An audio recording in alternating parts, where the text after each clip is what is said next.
Bonsoir. Il y a d'abord eu la secousse déjà destructrice.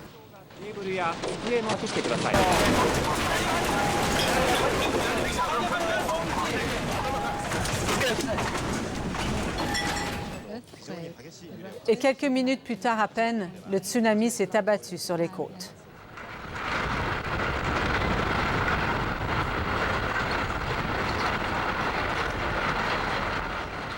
Les Japonais ont beau avoir l'habitude des tremblements de terre, celui-là dépasse tout ce qu'ils ont connu.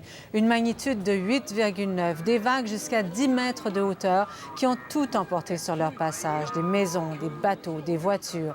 Des gratte-ciels sont endommagés, des incendies ont éclaté, des centrales nucléaires sont fragilisées. Rien n'a été épargné.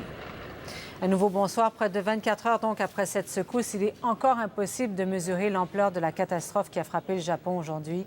D'heure en heure, les mauvaises nouvelles se sont succédées. Des trains portés disparus, le tiers d'une ville carrément engloutie.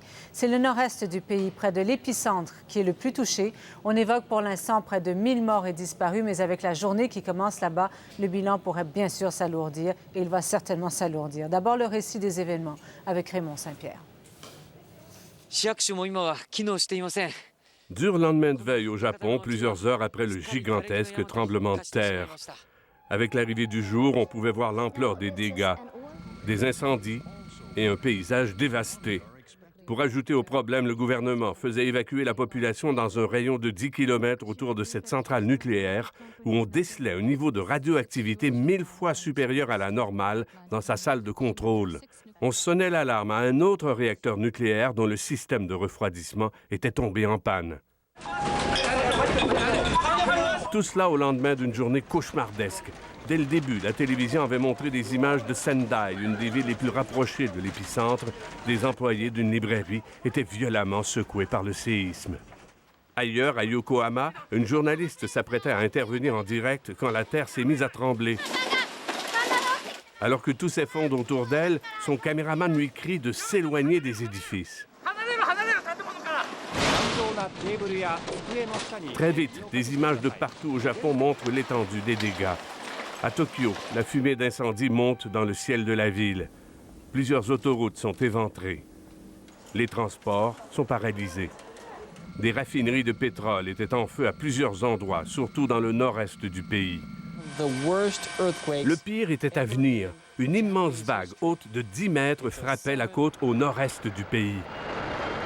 Des maisons, en fait des quartiers complets, étaient emportés. Des navires de petites embarcations se déplaçaient en pleine ville. Des douzaines de villes et villages étaient ensevelis sous les vagues sur une côte longue de 2000 km.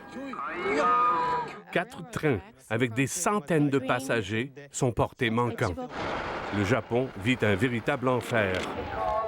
Dans la capitale Tokyo, à 400 km de l'épicentre du séisme, des millions de personnes sont encore sonnées par le tremblement de terre et ses répliques. Des dizaines de millions de Japonais doivent maintenant apprendre à vivre pour bien des jours à venir avec de nombreuses coupures d'électricité, la paralysie des transports publics et l'inquiétude face à de nouvelles secousses telluriques. Raymond Saint-Pierre, Radio-Canada, à Montréal.